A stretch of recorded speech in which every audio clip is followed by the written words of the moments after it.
31, Tuesday at last day of the month. Kaya bago matapos ang buwan, samahan nyo kami ngayong araw sa ating mga makabuluhan at fun-filled activities today dahil mas masaya ang umaga dito sa Good morning, Kuya! And syempre masaya rin po kami sa lahat na para sa mga kabasang bahay natin na sasahod sa araw na ito. Masaya kami para sa inyo mga kabahay. Pero are you ready to feel the overload kilig naman and good vibes ngayong umaga? Sagot na tayo dyan ng singer, songwriter, and starry-eyed girl next door from Manila. Walang iba kundi si Hazel Faith. Kaya abangan natin yan mamaya dahil meron po siyang special performance ng kanyang latest track with Caleb Santos. Cute! Yes! And speaking of voices, mamaya po pag-uusapan din natin ang mga vocal care tips para maiwasang mawala o mapaos ang boses sa ating usapang pangkalusugan. Yun. Pero, mga kasama, syempre, kulang ang umaga kapag walang almusal. I agree. Kaya ako, amoy ulam na ako kasi nag-start na tayo magluto kanina.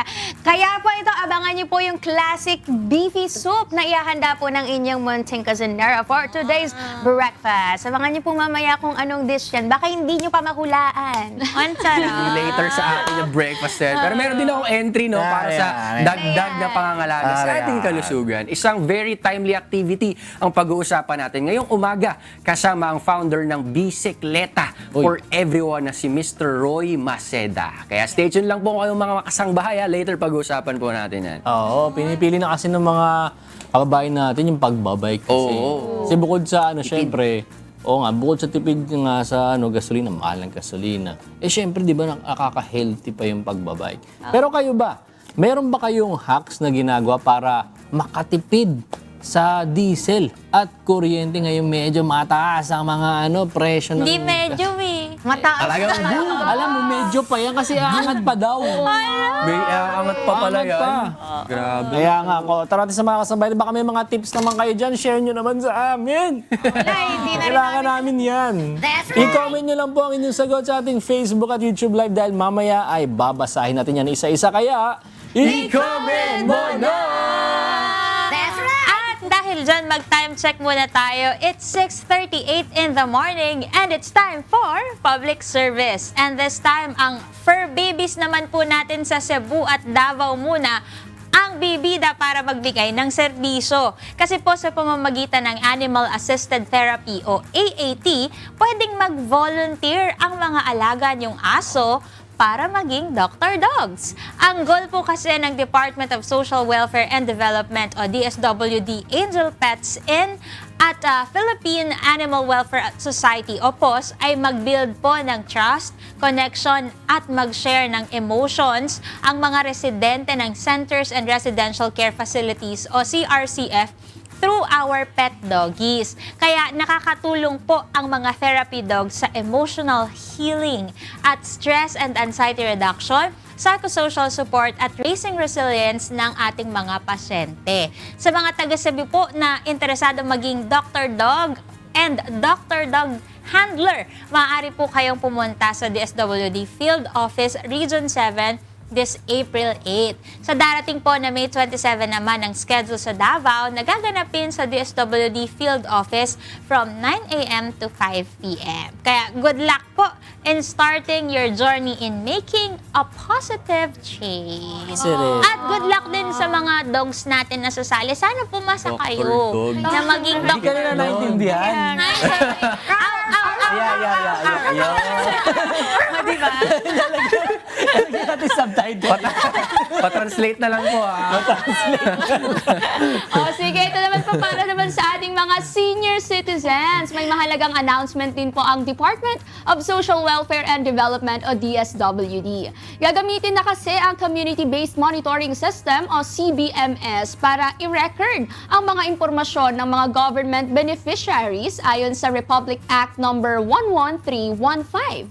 Ito na rin po ang magiging basihan sa pagpili ng bagong mga beneficiary para sa Social Pension for Indigent Senior Citizens o SPISC. Pansamantala rin pong nakahinto ang application para sa Social Pension Program sa Office for Senior Citizens o OSCA para masunod ang bagong sistema. For concerns and updates, maaari po kayo makipag-ugnayan sa DSWD NCR sa kanilang email o contact numbers.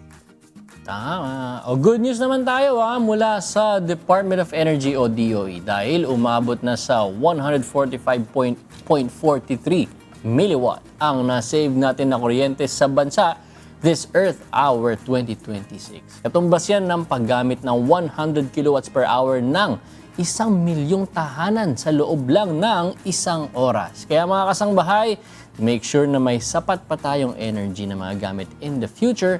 Let this be a reminder na maging mindful tayo sa ating energy consumption today.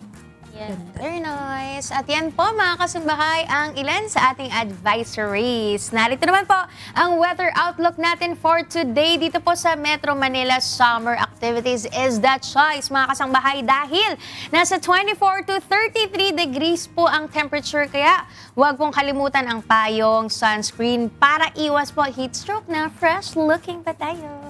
Siyempre, at ganoon din sa Metro Cebu dahil nasa 25 to 32 degrees ang temperature dyan ngayong araw. Kaya huwag pong kalimutang uminom ng sapat na tubig at magsuot ng preskong damit para iwas hilo po tayo at sakit ng ulo. At syempre, di natin pwedeng kalimutan sa Metro Davao naman. Sobra rin po ang init dyan sa inyo talaga, no? 24 to 33 degrees Celsius po kayo ngayong araw. Kaya sulitin na po natin na magsampay ng labada dahil for sure, matutuyo po yan agad dahil sa tindi po ng sikat ng araw. Kaya yung mga laundry day ang Tuesday, perfect po ang araw na ito. Nandyan daw kasi yung mga hot nating kasangbahay sa Davao.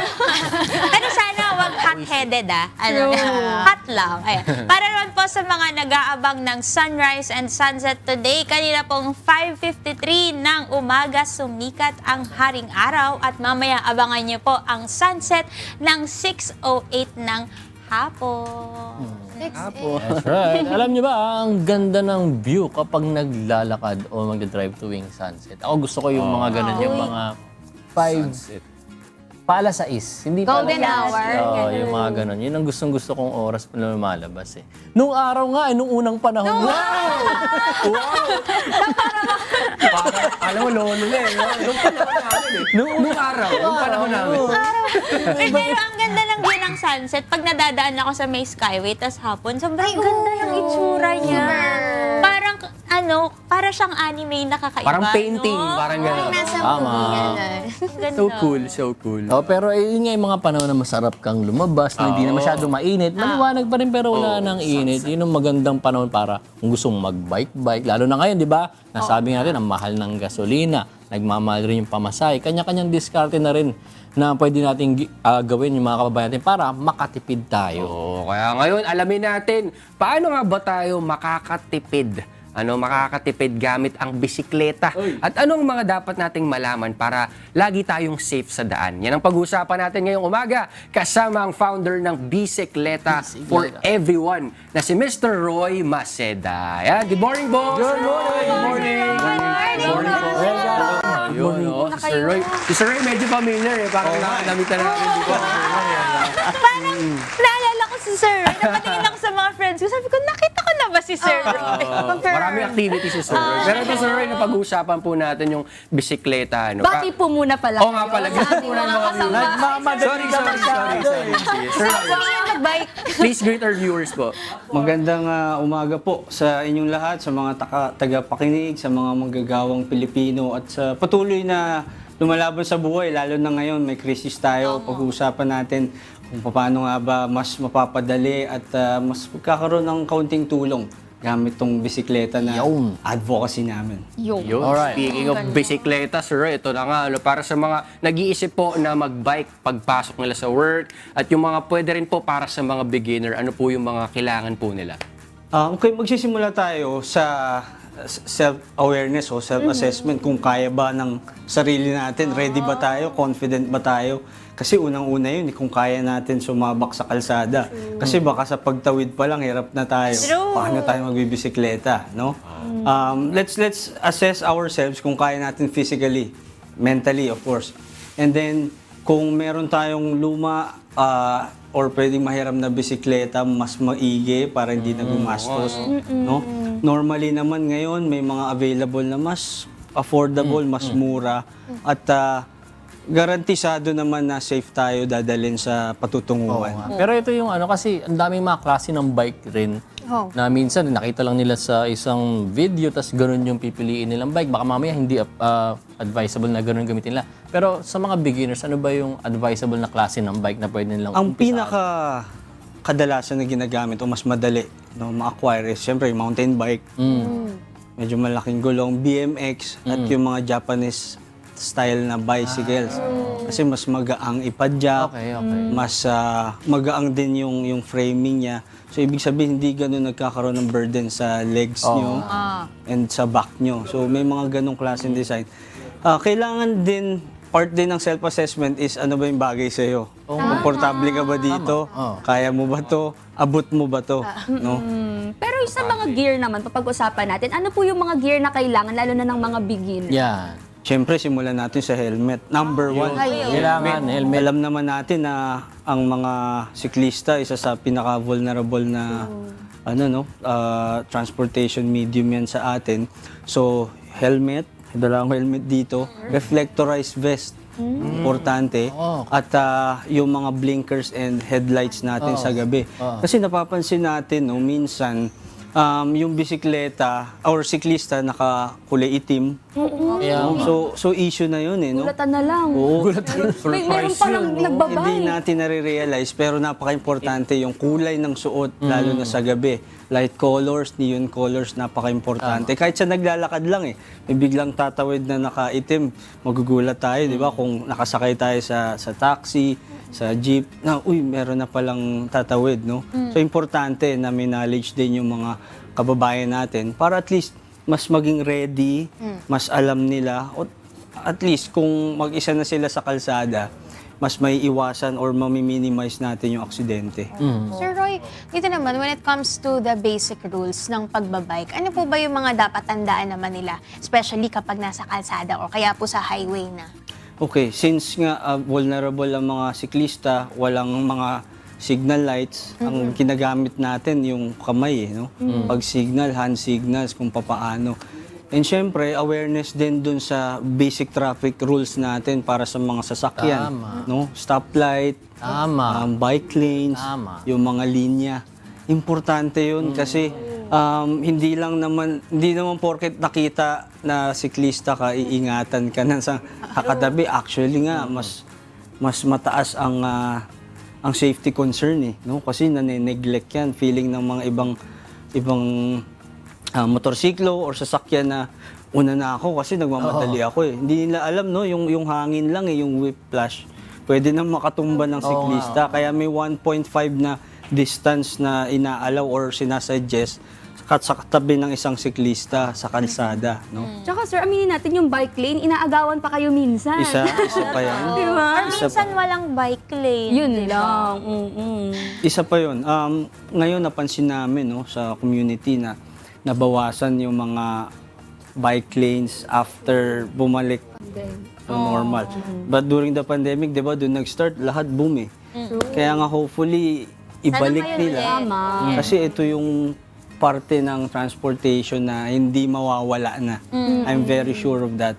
Kasi malaking tulong economically sa lahat sa personal nung tao, no, sa kalusugan din, and environment of course, number one yan. So we hope na maibalik yun, mas ma-improve pa yung protected bike lanes. Kasi pag tinanggal natin yun, madi-discourage yung mas marami. No?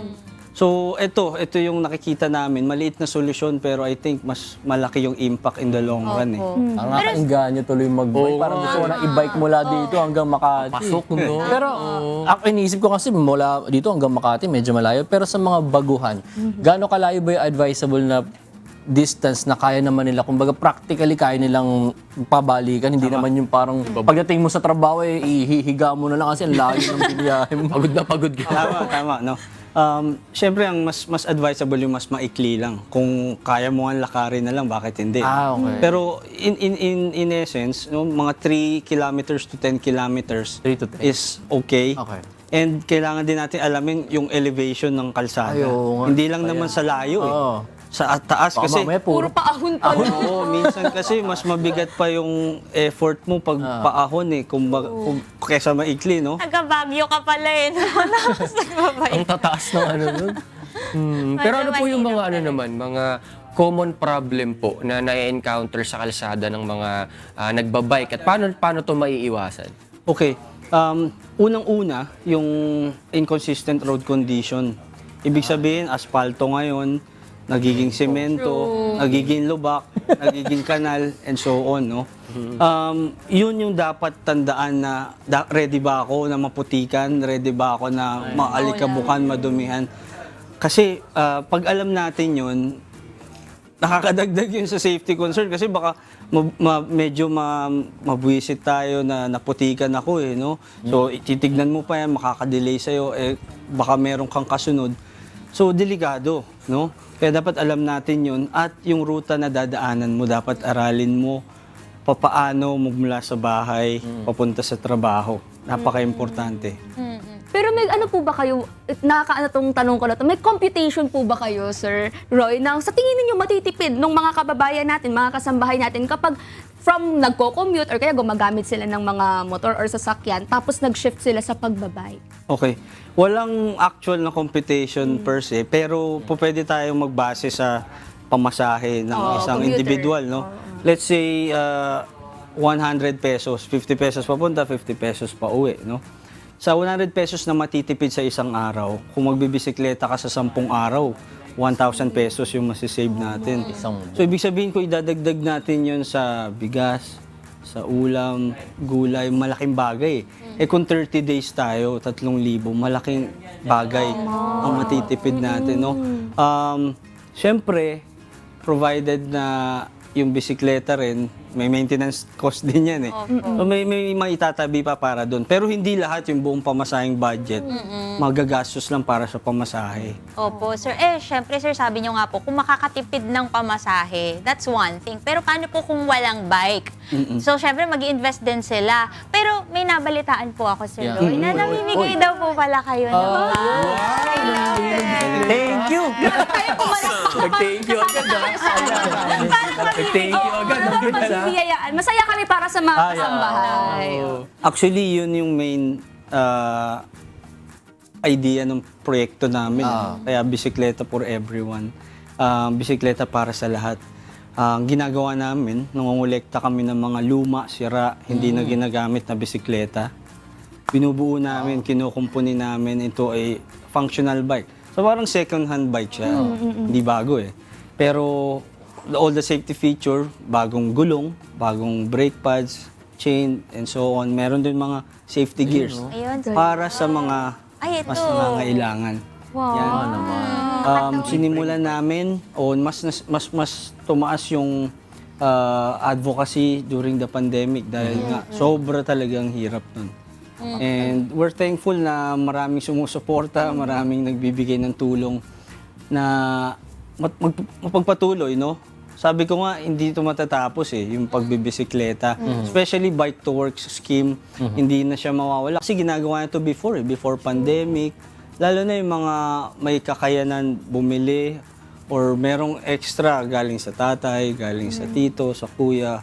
No? Maswerte yung iba. Pero yung iba, yun, kailangan kami magtulong-tulong tayo para mabigyan sila ng suporta. No? Ang binibigyan namin yung nasa marginalized sector or nasa low income bracket. No? Meron namang may screening na tamang proseso, hindi lang basta-basta. Kasi iniingatan din namin Kumbaga hard labor yun Wala naman tayong wala tayong sweldo. Volunteers most of the people na nasa team. Pero hanggat kaya, hanggat may nagdo-donate kasi Galing. yun yung tulong na kayang maibigay dito sa maliit na parte ng sektor ng transportation. Sana suportahan natin mga kasambahay. At syempre po ang Good Morning Kuya nakasuporta din po sa inyo. Sa bisikleta, sa inyo pong advocacy. Pero Sir Roy, baka meron pa kayong additional po na message po sa ating mga kasambahay. Go ahead po. Para lang sa mga tao na kung may kailangan ng tulong namin, ready po ang aming Facebook page. dito sa Bisikleta for Everyone. Sumasagot po kami every day. Kailangan lang po na may sagutan na form or listahan, no? And kung meron pong gustong tumulong pa at magbigay ng tulong, sendan nyo rin po kami ng message dahil as of the moment, kailangan natin magtulong-tulong no? Para mas masuportahan yung mas nangangailangan. Lalo na ngayon, kung hirap tayo mga manggagawa, mas hirap yung mga nandoon sa laylayan ng lipunan. Kami po ay humingi ng tulong at nagpapasalamat na ngayon pa lang sa mga gusto at nagnanais na sumuporta dito sa maliit na proyekto namin. Kaya maraming salamat Sir Roy Maceda at sa mga kasambayan natin na interesadong makibahagi. Visit nyo lang ang kanilang Facebook page. Talagang maganda yung mga tips na yan para sa ating mga kasangbahay. Lalo na at tipid na tayo sa gasolina, magiging fit pa tayo at magiging kapanga natin si Ian Miranda. Okay, maraming salamat Sir Roy Maceda sa inyong mga na-share sa amin at sana ay mas marami pang matulungan ang inyong grupo. Ayun. But since pag-uusapan na rin po natin ang pagtitipid sa pamamagitan ng bike commuting, may question naman tayo kay Mr. Roy. Okay, Sir Roy, ano po yung mga tipid hacks mo para makatipid sa diesel at kuryente? Yeah. No, tipid hacks. Meron na po kayo sa diesel, yung nagbabike kayo, no? Kuryente po, paano? Tipid hacks, tipid hacks. Siyempre, bawasan na yung mga Netflix. Ay, Kasi medyo kailangan magtipid. True. Magtulong-tulong tayo sa household Binge natin. watching. Yun, bawas-bawas sa kuryente dahil alam naman natin na dito titigil hanggat hindi natatapos yung epekto lang tayo Biktima tayo ng epekto. So isa yun sa nakita kong pagbabawas. Tama. Isang tip ni Sir Roy. Magandang sagot ni Sir. Pero kayo ba mga kasangbahay? Ano ang tipid hacks nyo para makatipid sa diesel at kuryente? Share your answers down below sa ating Facebook at YouTube Live dahil mamaya babasahin natin yan isa-isa. Kaya, i-comment mo na! That's right! Yan o. Puntahan naman natin yung nawawala bigla. Nawala, ng nag-teleport. ating bunting kusinera. Ira, nasan ka? Eto na ako sa kusina, Tini. Pero syempre, good morning ulit sa inyo mga kasangbahay. At ito na nga ang ating mga sangkap ready na. Pero bago po tayo magluto, alamin muna natin yung presyo po ng mga pangunahing bilihin sa mga palengke po dito sa Metro Manila. Dito po sa bantay presyo po ng Department of Agriculture as of March 30, 2026. Ang imported po na bigas ay nasa 42 hanggang 70 pesos per kilo. Ang local po na rice ay nasa 33 hanggang 65 pesos. Ang ating pong mga karne, ang pork nasa 210 hanggang 440 pesos per kilo. Ang beef naman po natin nasa 360 hanggang 550 pesos po. Ang whole po na chicken nasa 135 hanggang 240 pesos kada kilo. Sa ating pong isda, ang galunggong 160 hanggang 400 pesos po. Ang tilapia 140 hanggang 170 pesos per kilo. Ang bangus 175 hanggang 280 pesos po kada kilo. Sa atin naman pong mga gulay, ang ampalaya, 90 hanggang 160 pesos po per kilo. Ang kalabasa, 60 hanggang 90 pesos po. Ang sitaw naman, 90 hanggang 160 pesos kada kilo. Ang kada kilo naman po ng talong, nasa 40 hanggang 100 piso. Ang kamatis, 45 hanggang 80 pesos po. Ang repolyo, 30 hanggang 100 pesos. Ang carrots po, 110 hanggang 180 pesos per kilo. Ang sayote, 25 hanggang 80 pesos po. Ang bell pepper po natin nasa 180 hanggang 450 pesos per kilo. Ang cauliflower, 70 hanggang 200 pesos per kilo. At ang letsugas, 60 hanggang 250 pesos po. Sa atin naman pong mga spices, ang bawang 120 pesos hanggang 400 po yan kada kilo. Ang pulang sibuyas 55 hanggang 160 pesos per kilo. Ang puting sibuyas naman 50 hanggang 130 pesos po per kilo. Ang per kilo naman po ng sili 100 hanggang 250 pesos. At ang luya 100 hanggang 200 pesos.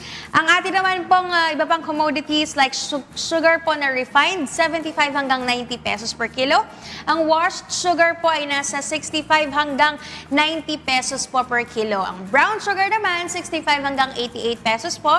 Ang itlog naman ay 6 hanggang 13 pesos per piece. At ang mantika, 75 pesos hanggang 190 pesos po per liter. At yan po ang presyo po ng ating mga pangunahing bilihin dito po sa mga palengke sa Metro Manila. At we'll be right back mga kasangbahay. Mamaya, samahan niyo po akong ihanda ang ating dish for today. Alam niyo na to. Pagkatapos po niyan, morning jam po tayo with Hazel Faith and Caleb Santos. Kaya stay tuned lang po kayo mga kasangbahay. Yes, mga kasangbahay, we're back. At para simulan po ang ating dish for today, ang ating lulutuin, alam niyo na, sinigang. Pero this time, ang gagamitin po natin is beef. So, ang kailangan po natin for the beef sinigang, kailangan syempre natin ng beef, pero po ito, halo po siya ng ribs at nung laman at ng buto-buto. So, para yung flavor niya, ay medyo malasa siya, tapos syempre meron ding laman, tapos yung may extract natin na flavor from the bones, mas magiging masarap yung ating sabaw. So syempre kailangan din natin po ng Spanish paprika. Ako lang siguro yung nagalagay na to dito, or di ko sure. Ito kasi parang para siyang ingredients to nung kaldereta, ganyan. So, medyo nag-tweak lang ako ng konting mga sangkap. So, kailangan din natin ng red onion, kailangan natin ng garlic, kailangan din natin po ng ripe na tomatoes para mapula ang ating sinigang. Kailangan din po natin ng tomato paste, pero optional na lang to para sa inyong mga kasangbahay. Patis, at kailangan din po natin sa mga gulay natin, kailangan natin ng sili panigang, isang labanos, isang tali ng kangkong or dalawa, okra, at sinigang mix. At syempre, kailangan din natin ng salt and pepper at tubig para meron tayong sabaw sa ating sinigang. So, ito na po. Start na tayo, mga kasangbahay. So, syempre, unahin natin painitin ang ating pan. Kasi ako po ay naggigisa po ako ng aking mga protein po for the sinigang. So, aking unang gagawin, itong baka, kasi meron na po tayong nagisa doon sa kabilang side. Papakita ko sa inyo mamaya mga kasangbahay. Pero, ito po ang ginagawa ko. Tinitimplahan ko siya ng asin, yung ating baka. Sige, baba ko, para mas masaya. Yan. Asin, tapos ng black pepper. Konti lang. Tapos, yung atin pong paprika. Yan. Tapos, we will mix it. Sorry po Bigla ko na lang kinuha. Yan. Mix-mix lang po mga kasangbahay. Mekos-mekos. And then, ilagay na po natin siya sa pan. Kailangan high heat yung pan natin para mag-brown siya. Pwede po pa ganun yung electric pan. Yan. Yun, narinig nyo yun. Magandang sign yan na nagiging maganda yung pagkaka-brown ng ating baka. So, kanina, nagisa na rin ako mga kasangbahay. So, ito na po yung, finished product nung nagisa na baka. Kasama po yung bawang sibuyas at kamatis. Pero hintayin natin itong mag-brown kasi meron ako ipapakita sa inyo na additional steps. Dito naman, yung kumukulo na to, ito yung tubig na ilalagay natin sa pressure cooker. Pinainit ko na kasi po medyo matagal uminit kapag cold water yung ilalagay natin sa pressure cooker. Matatagalan tayo magluto. Usually kasi 45 minutes to, tapos 15 minutes na para maalis yung pressure sa loob para mabukas natin yung ating pressure cooker. So, abutin tayo ng isang oras. Ayan. So, baliktarin na natin siya kapag medyo nag-brown na po yung ating baka. Yan. Tapos, di naman natin siya completely lulutuin. Papasukin lang natin siya. Pwede na po yan hanguin pagka nag-brown na siya. Kailangan lang natin yung sear. Okay? Tapos po, lagay na natin yung ating mga aromatics.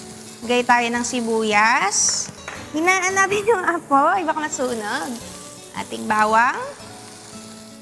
Gisa-gisa lang po. Yung normal na ginagawa niyong paggisa. Ayan. Tapos, pwede na rin nating ilagay dito yung ating kamatis. Ayan. So, kung meron kayong tomato paste, pwede na rin kayong maglagay dito mga kasangbahay. Kailangan lang kasi maghiwa-hiwala yung kamatis. Gusto ko mas ma-extract yung flavor niya eh. Yung iba kasi tinatambog na lang nila yung sibuyas, yung bawang. Gusto ko extracted lahat. Lasa. Yan. Tapos, pwede na po tayo ditong mag-deglaze gamit ang patis. Yan. So, re-reduce lang natin yung patis hanggang medyo parang ma-dry siya ng konti para mas mag-concentrate yung flavor. Tapos, ibalik po natin yung ating baka. Yan. Tapos, tsaka natin siya igisang ganun-ganun. Inekos-mekos. At pag natapos na siya, mga kasangbahay, ganito na po yung kanyang magiging itsura. Pwede na natin tong ilipat sa ating pressure cooker. Makita natin. This one. Yan. Aray kung mainit. Ayan. Sige po ngayon, lipat na natin to sa pressure cooker, mga kasangbahay. Yan. Wala palang ilaw dito. Yun. Sayang to. Masarap to. Yan. Sa akin, importante ang bawat patak ng mga sauce. Yan, lipat na rin natin to, mga kasangbahay. Yun. Okay. Then after that, ito na ang struggle. Yung kumukulong tubig, pwedeng dito rin sa same pan, diyan kayo magpainit ng tubig. Dito kasi yung ginamit natin na pan kanina. So, tatransfer natin tong mainit na tubig sa ating pressure cooker para mas mabilis siyang maluto. 1, 2, 3. Kaya natin yan. Okay. Tapos hanggang saan nga ba yung limit nito? Pwede pa ba? Ayun. Sakto. Okay. Tapos ngayon, isasara na natin siya. Make sure lang na yung inyong pressure cooker, kung hindi po electric ay yung manual, lahat po nakakabit ng maayos kasi nakatakot po eh. Medyo delikado pag hindi nakaayos yung... Teka lang, harap ko muna sa akin.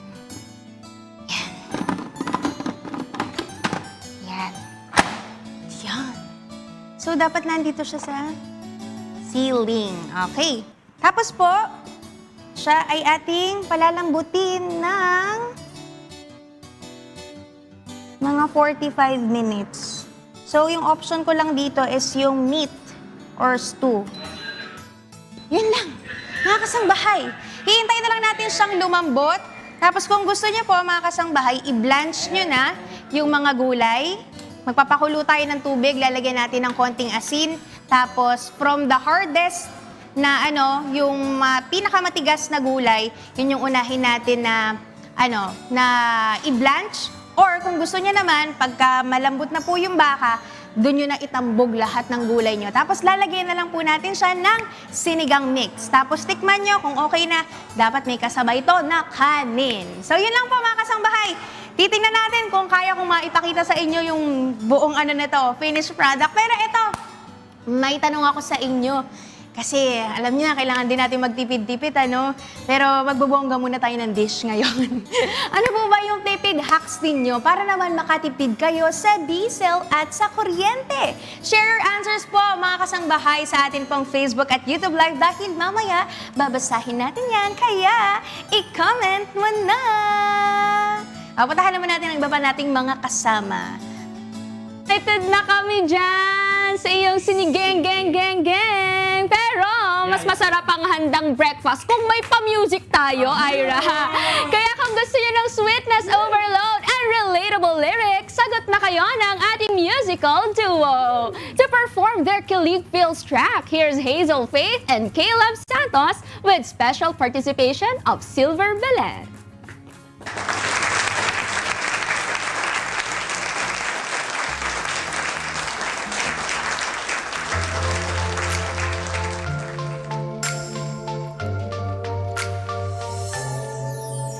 We're different, pero di nakakalayo ang independent. Pero pagdating sa'yo, can't deny it.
mata. Nung una pa lang tayong nagkita, eksenang para bang pelikula. Tayo'y pares na di kayang mapaghiwalay. Hawakan ng aking kamay, kang matakot ako yung gabay. I'll be by your side till the end of time. I just feel brand new, like I only love you. Wala nang iba, sino ba sila? Ikaw at ikaw lang talaga. You make me feel brand new. I will only love you. Wala nang iba, sino pa nga ba? Ikaw at ikaw lang talaga.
Thank you so much for that wonderful performance. Grabe, ang sarap ma-in love, no? Pag napakinggan mo yung kanta nila, maraming salamat. Good morning, Hazel Faith, and kay Sir Caleb, and syempre sa kanilang saxophonist na si Mr. Silver Belen. Thank you so much. Pabatiin mo na sila. Go! Pabati po muna kayo sa mga kasambahay natin. Ayan, sa mga kasambahay, hello po, good morning. Good morning sa mga sweeties na gumising ng maaga para sa amin. Maraming salamat po.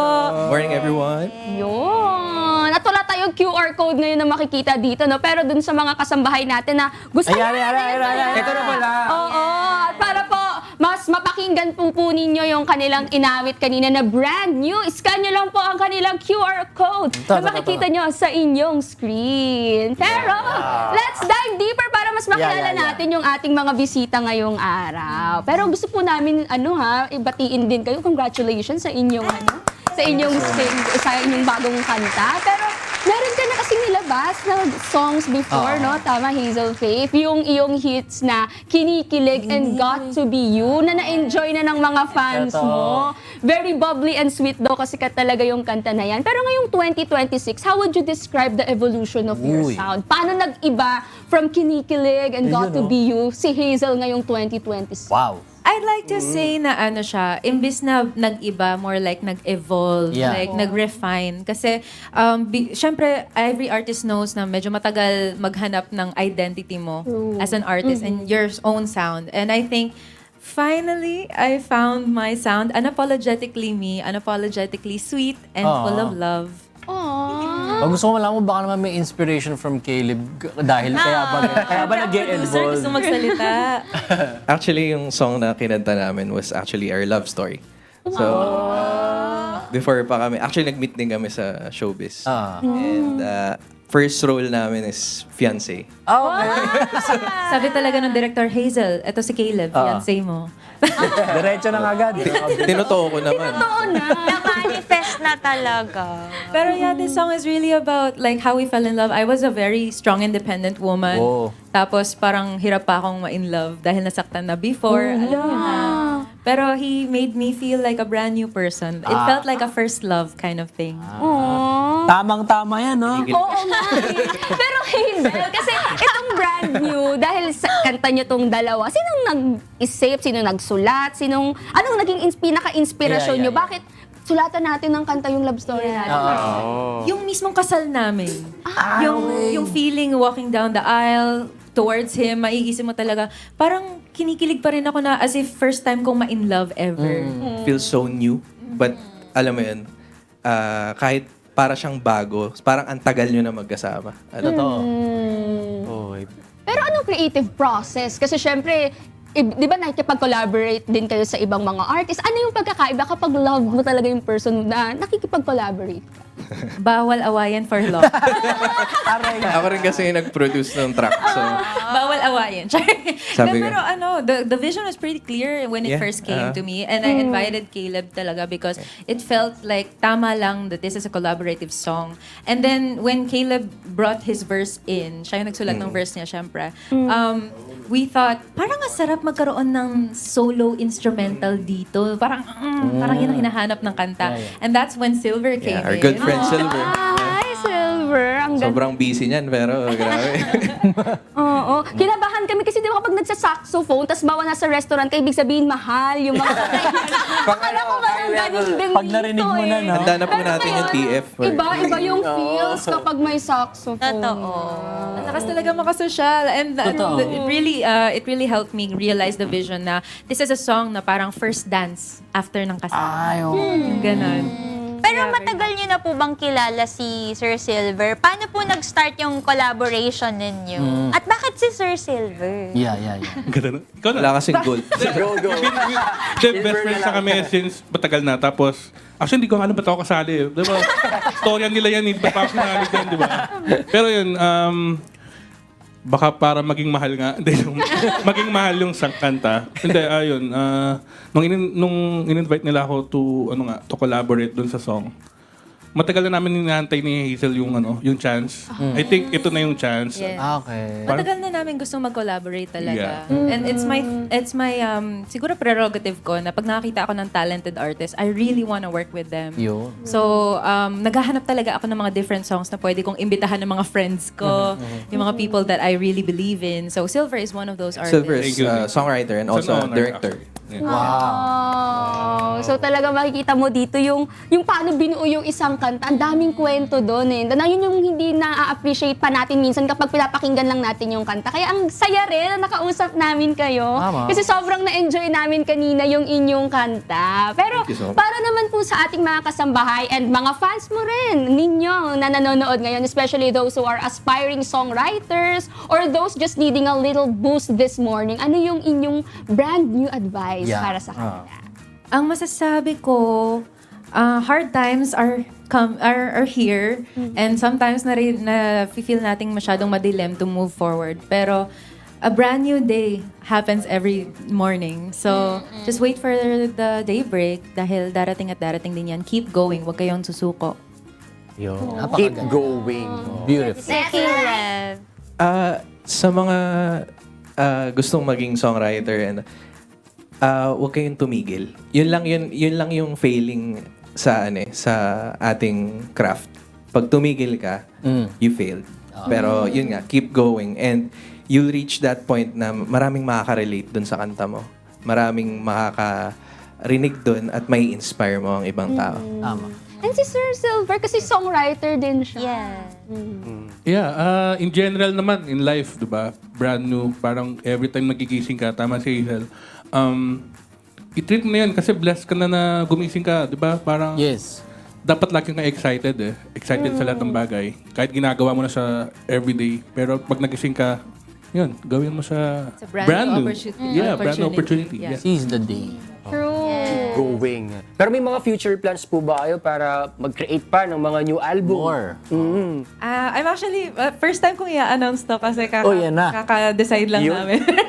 Kahapon lang. Decide lang, fresh pa yan ha? Fresh pa yung decision. I'm finally, nabuo na ang sophomore album ko. So it's coming out on May. So sana po abangan ninyo. Please follow me on all my socials para ma-update kayo kung kailan mismo yon. At the complete track list because it's not only a compilation of my past releases but merong mga pasabog. Ay, gusto namin. Pasabog, may Oo, pa-teaser. pero saan ba natin mapapakinggan ang mga songs ninyo? Yes, ako po, you could just scan the QR code or go to hazelfaithmusic.com or go to our Spotify or all of our socials. Yun. Just search for Hazel Faith. And, Mahal? For me, you can search Caleb Santos sa lahat ng social media platforms. And also, si Silver. he also has a Silver profile sa... Belen. Yeah, yun din. Silver Belen sa social media. TikTok and anywhere sa social media. Silver Belen. Yan, salamat Hazel Faith and Caleb Santos. We wish you all the best sa inyong latest single na brand new. And syempre, before we let you go, hindi kasi kami pumapayag dito isang beses. Tama! Walang ganun eh. Hindi pwede yun eh. Kaya may isa pa kaming song na Isa i-request sa inyo. Kaya once again, let's give it up for Hazel Faith. Yay! One more. This is entitled Gotta Be You. It's gotta be you. Friday nights go by, nandito lang sa bahay. Ayoko lumabas, nang muli na sa iyong yakap. Anong magagawa? Ikaw ang hanap-hanap, walang gustong iba, kaya awitin pa. Magkasakaling marinig mo na, 'cause you, it's got to be you.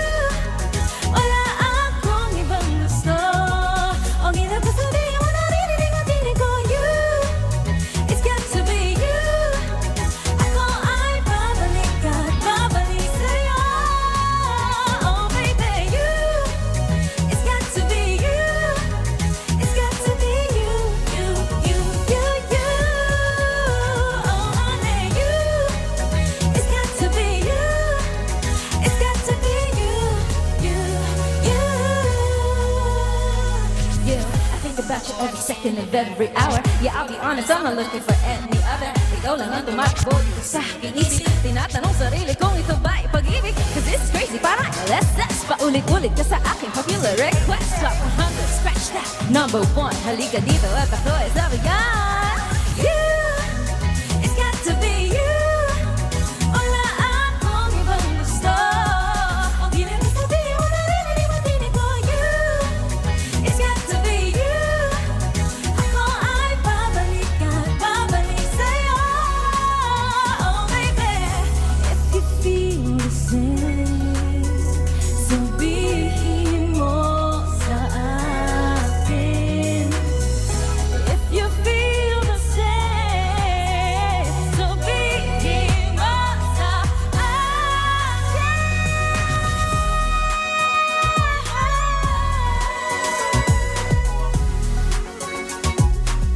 I just wanna be with you, boy.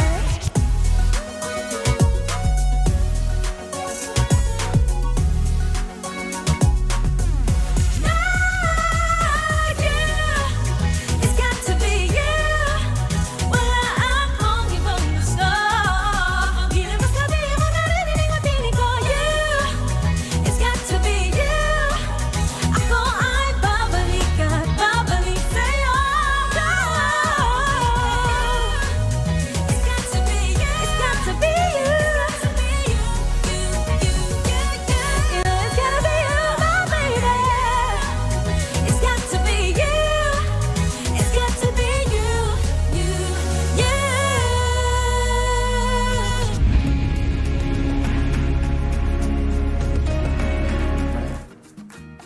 Alright, nagbabalik ang Good Morning Kuya. Mas masaya siguro kung sinamahan ako.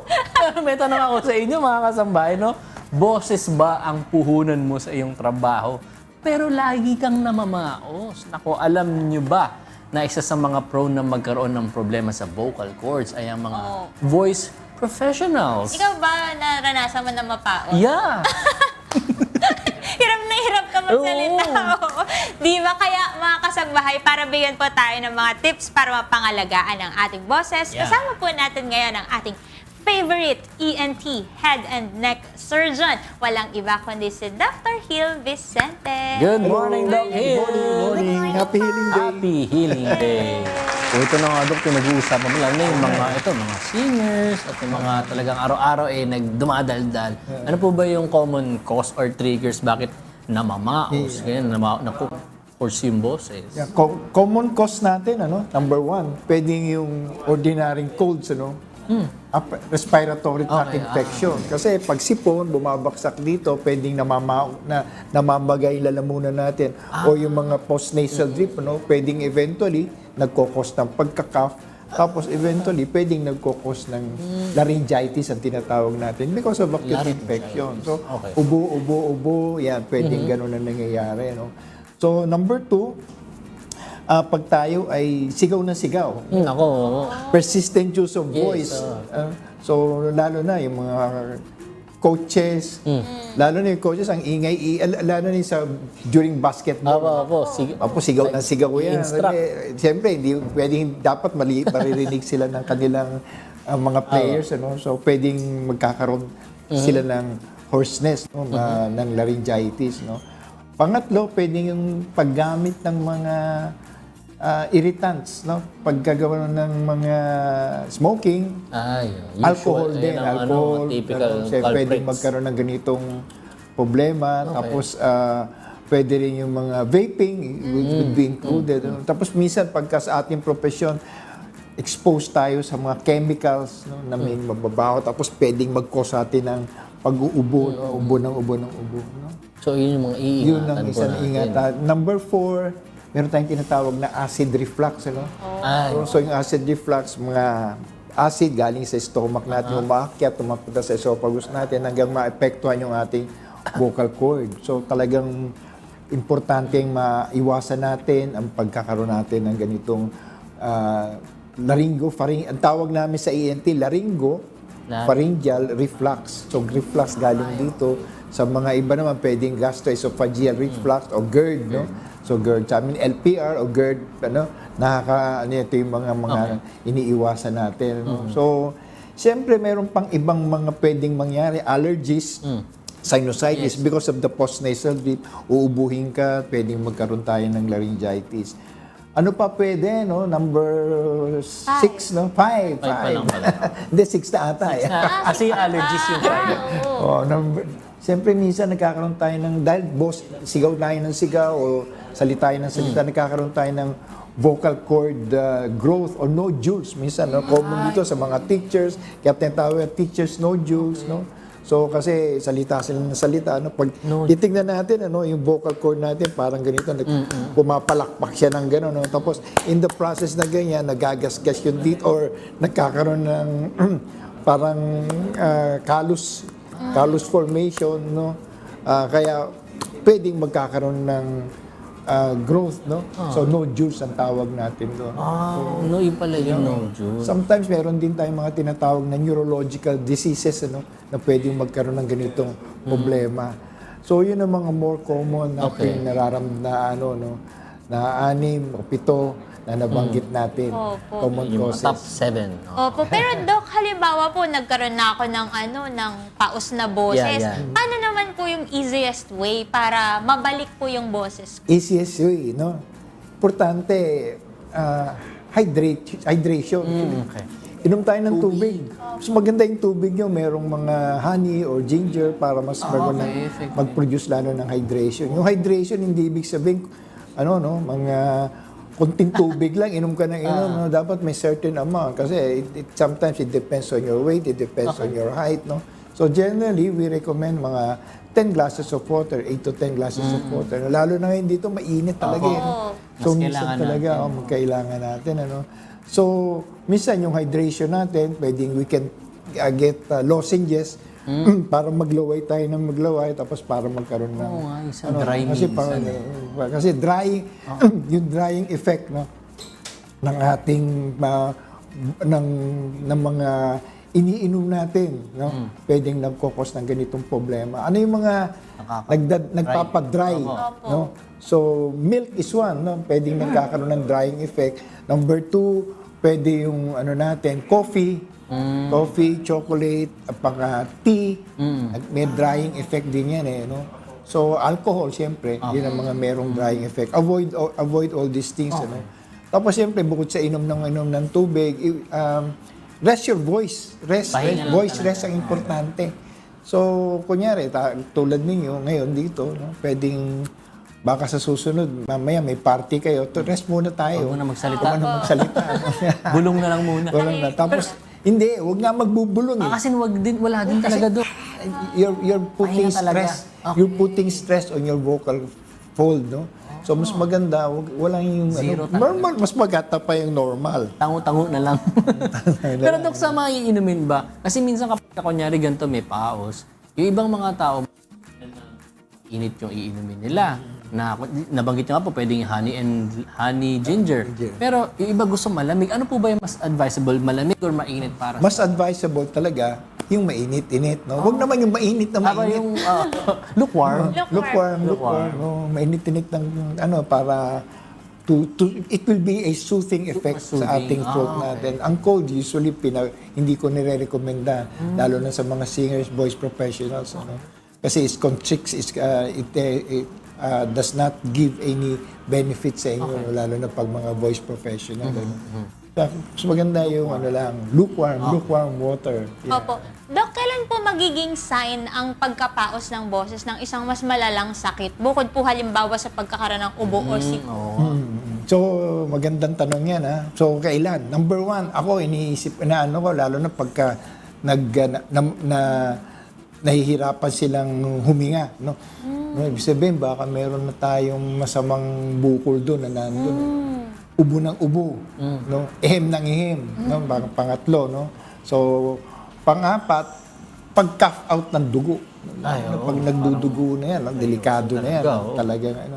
Or any coughing or any hoarseness pala na tumatagal ng mga 3 weeks, no? Or more, no? So, 3 weeks. Kasi pag... Ano po ba yung normal na tagal? Nung normal lang po na pagkapaos? Dapat 3 or 7 days, 3 to 7 days, 1 week, gumaganda na yan. Ano. So with the ordinary medication, or mga gamot na pwede nating gawin para uminom, yung pag sinabing ordinary na mga yung mga may mucolytic, mucolytic, no? Para sa para magkaroon ng soothing effect sa lalamunan natin. Tapos inom ng maraming tubig, no? So yung mga sinasabi ko, mga ordinary. Yun, tapos sometimes yung paggamit ng mga moisturizers, no? No, sa ating paligid para o kaya pag ng steam inhalation. So ganun baka nakakatulong, no? Sa ating ganito. Pwede pala yun. Parang Pero kailan naman po ba kailangan naman kumonsulta na? Kumonsulta. Hindi, balikan natin ulitin natin. Ilan na ba tayo? Ang signs po, una po, Number 1. yung ubo na may dugo. Ubo na may dugo. Number Ubo ng 2, ubo. pagka laging persistent ito, lumatagal. Number 3, pag nahirapan huminga. Ubo ng ubo, ehem ng ehem. Pang-apat. Yun ang more or less na. At saka importante, baka may lump sa throat, lump sa leeg. Iba pa po yung sa nodes kanina. Oo. Iba Iba pa pa yung yun. Sa loob yun. Sa loob yun. So ito, pag nasa labas, masamang pangitain yun. So baka may bukol tayo sa loob ng lalamunan na meron na dito sa leeg natin.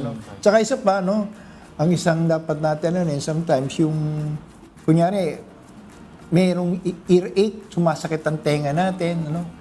So, kasi, tapos pag tinignan ng ay normal ang tenga mo, wala na naman tayo nakikita, Tapos pero persistent na may earache, Kasi ang throat natin at saka yung tenga natin, may connection yan, interconnection. So pagka nagkaroon ng interconnection, pwedeng magkakaroon ng sumasakit ang tenga mo maski na mukhang normal. Hindi ka naman namimingi pero sumasakit. But because of this interconnection, any inflammation sa throat natin, pwede sa oral cavity, tonsillitis, can cause hearing problem or earache ang tawag natin. So, yun ang mga simptomas na dapat nating maging aware tayo na pwedeng magkaroon ng ganitong klaseng problema. Opo. Pagka dumating na sa ganun, kailangan punta na tayo sa mga doktor.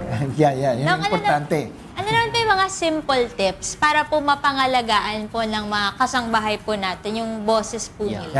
Simple tips, number 1. Inom ng maraming tubig. Isang drum, kung mas maganda. Biro lang. So, mas maganda talaga inom ng maraming tubig. Number 2, iwasan yung masyadong pagsisigaw, iwasan yung masyadong nag-scream kayo. Siyempre, nababaldado yung iyong throat. So, Tapos yun nga, pag talagang sumakit yung ano mo, kailangan parang maglaway kayo. Sometimes pwede kayo maglagay ng mga candy, no, na para maglaway tayo. Part of dehydration, ano. So, yung usual na binibigay kong gamot, ano, na usually sa mga singers din, no, na common nating is guaifenesin, ano. Familiar kayo sa guaifenesin. Hindi na ako magbabanggit ng ano. Pero guaifenesin, ano, generic yun, ano, na pwedeng makatulong it-hydrate your throat. Okay. Tsaka pag nag-ano kayo, gusto nyong magsalita, iubo, yung, kunyari may plema doon, ano, iwasan nyo yung pag-uubo, pag ilalabas nyo yung pag Yung pinipilit nyo. No? Mas maganda, inom ka lang ng tubig. Kaya press on this, laryngeal massage, laryngeal massage, lulog. O kaya pag talagang gusto nyo ilabas, wag yung ganun sakit nun, Mas maganda, ilalabas nyo yung pero walang salita. Talabas yung Hindi yung dapat hangin mo. kumakaskas daw. Oo, wag yung kumakaskas. Kasi pag nagkakas ng ganyan na nangyayari. Okay, hindi pala maganda. Ehem na ehem. Oo, wag kayo ehem na ehem. No? Siyempre kayo, mga singers, professionals, iwasan nyo talaga yung sobrang, pagkakaroon ng sobrang abuse of voice. No? So, kasi yung abuse of voice talagang pero may mga tao naman salita ng silita pero okay lang naman sila. No? Mga politicians, sigaw ng sigaw pero okay. Kasi meron tayong tinatawag na optimum OPL, optimum pitch level. Maski na nagsalita ka ng ganyan, talagang pwedeng normal yun, pwedeng sa kanya, kayang-kaya niya. Pero merong iba, Hindi ka. hirap na, hindi na maabot no? So, pero kang mag-alala, kayo mag-alala, may training naman yan Pwede magkaroon, pwede tayo, you can get somebody who will train you para masanay, para mas gumanda yung boses mo, mas mag-improve, mas kaaya-aya sa'yo, no? Kasi kung gusto mo mas magaling na, maganda mong kumanta, makakanta. Wala naman, nothing is impossible in this world. Yung gusto mo, kaya yan, So, gano'n, no? So, siyempre, nutrition, importante pa rin sa natin, yung nutrition natin. Iwasan natin spicy food, iwasan natin alcohols, iwasan natin ang mga fatty food din, kasi nakaka-irritate yan ng stomach, tapos pwede nagkakaroon ng tinatawag nating laryngopharyngeal mga reflux, tsaka GERD, So, yun ang natin. Siyempre, may mga breathing exercises na tinuturo sa iyo, breathing exercise. Tsaka putting your voice, merong technique na tinuturo at the back of your nose, yung ilalagay. Huwag dito. Pag ginanya mo yun. Galing sa lalamunan. Sa lalamunan, huwag doon. Kasi pag dito, talaga masisira yung vocal. Dok, gusto ko pong magpaalaga ng lalamunan ko sa inyo. Saan po ba kayo pwedeng puntahan? Nasa St. Luke's ako, St. Luke's, usually Monday, Wednesday, Friday sa QC, St. Luke's QC, tsaka TTHS sa St. Luke's BGC. Okay. At ang Facebook ni Doc, naman sa ating okay. So, pwede tayong magkaroon ng communication with those, tsaka nandiyan yung aking contact number na pwedeng tawagan natin just in case gusto nyo magkonsulta. Opo. Yes, screenshot nyo na po yan. Kasama po, Doc Hill Vicenta. Happy Healing Day. Sobrang halaga talaga na mapangalagaan natin, magamit natin yung boses natin wisely. Tsaka mas ma-appreciate natin yung conversation kung mas klaro nating nade-deliver ang message natin. Kaya thank you so much po, Dr. Hill Vicenta, sa pagbibigay po ng vocal care tips. Kasi dapat healthy tayo. Yun. Tara natin si Tini. Ito, di na papaos. So, Tini, ano bang tips mo? Paano ba ginagawa mo? Napapaos naman ako. Pero ewan ko, baka pag kumakanta galing sa lalamunan ako, pero kapag nagsasalita, nakukuha ko siya dito. Ewan ko bakit. From diaphragm, parang singer lang. Hindi ako masyado napapaos pag dumadaldal Pero time check po muna tayo. Ngayon ay 7:48 a.m. na at oras na para sa magandang balita.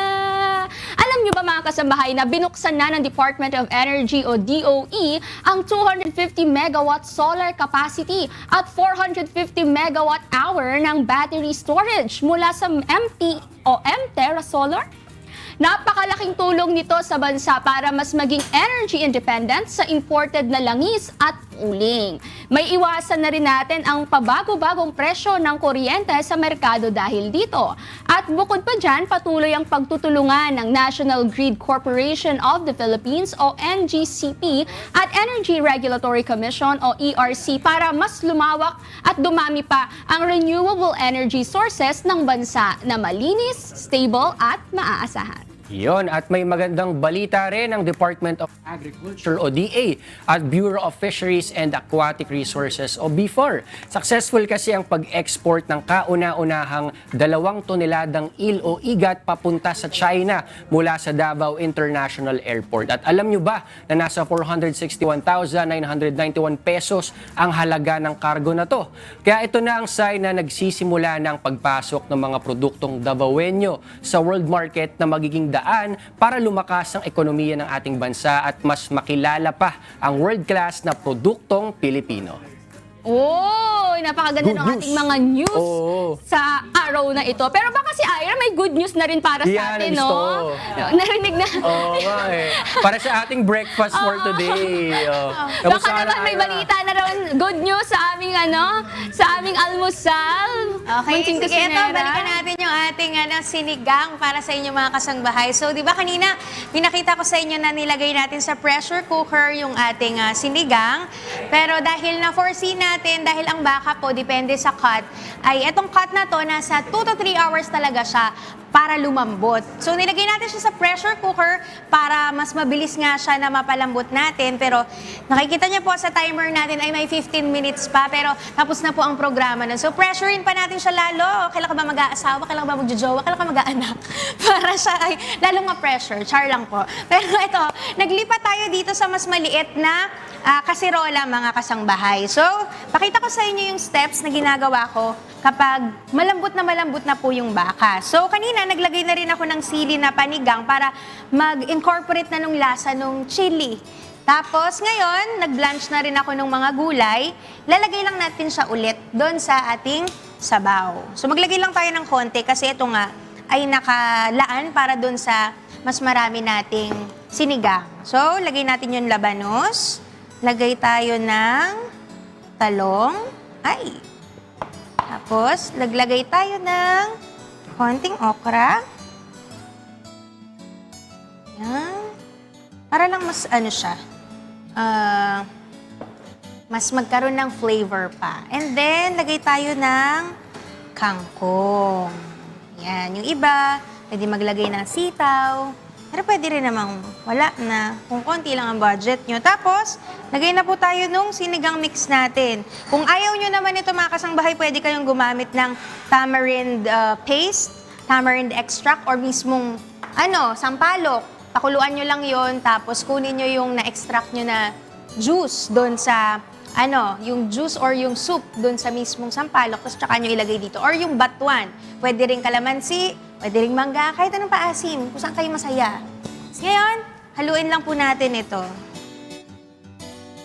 So, ganyan siya.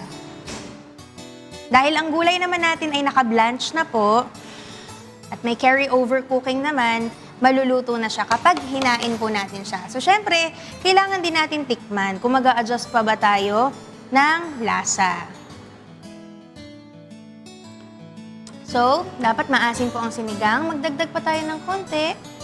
Tapos, para ma-balance lang yung flavor, pwede tayong maglagay pa ng konting patis. Konti lang. Tapos, lagay tayo ng konting asin. Kasi ang asin po ay flavor enhancer. So, kahit na may patis yan or kahit anong pampalasa ilagay nyo, pag walang asin, parang may kulang. Ganon. So, I think ito, okay na to. Lipat na po natin siya sa ating lalagyan. Move lang. Mano-mano eh. Yan. Saglit lang po Okay. So, lipat lang natin siya. Yon. Nakalabang na sila. Yan. Yung iba naglalagay ng ano nga yung nilalagay nila sa sinigang, yung sausawan. Patis, tsaka kalamansi na may sili. Yan. Natakpan yung ating baka. Yun nga yun. Baka sabihin nila sinigang na gulay. Hindi sinigang na baka. At eto na po mga kasangbahay, ang ating beef sinigang na hindi na pressure. Yung isa nasa pressure cooker. Pa-pressurein pa natin siya sa life niya. O mga kasangbahay, sana po nag-enjoy kayo sa recipe natin for today. Syempre, for more cuisine adventures, abang lang po kayo everyday ha. At syempre, ang lagi pong paalala ng inyong munting kusinera, don't forget to cook with love and cook it right. That's right! Sinigengeng for you guys. Ay, hindi pa pala tapos. Hindi pala babalik sa kanila, babalik pa rin sa akin. Hindi pa tapos ang ating good vibes this morning dahil ngayon po, it's time for something good. At ang good story natin today ay tungkol po sa isang grupo ng mga pulis na niligtas ang buhay ng isang driver na inatake sa puso. Base po sa viral social media post, isang private car ang biglang tumigil sa tapat ng isang gasolinahan. Pero hindi nila alam kung ano po ang dahilan. Dahil sa kahina-hinalang pangyayari, nilapit nila ito agad sa otoridad. Agaran din naman po ang pagresponde ng mga pulis mula sa Pampanga Provincial Police Office at matapos po nilang kumatok at buksan ang pintuan ng sasakyan, nalaman po nila na inatake na pala sa puso ang driver. Itinakbo naman po agad ng mga pulis ang driver sa pagamutan. At dahil po sa kanilang mabilis na pag-aksyon ay nailigtas po ang buhay ng driver. Naku, salamat po sa Diyos.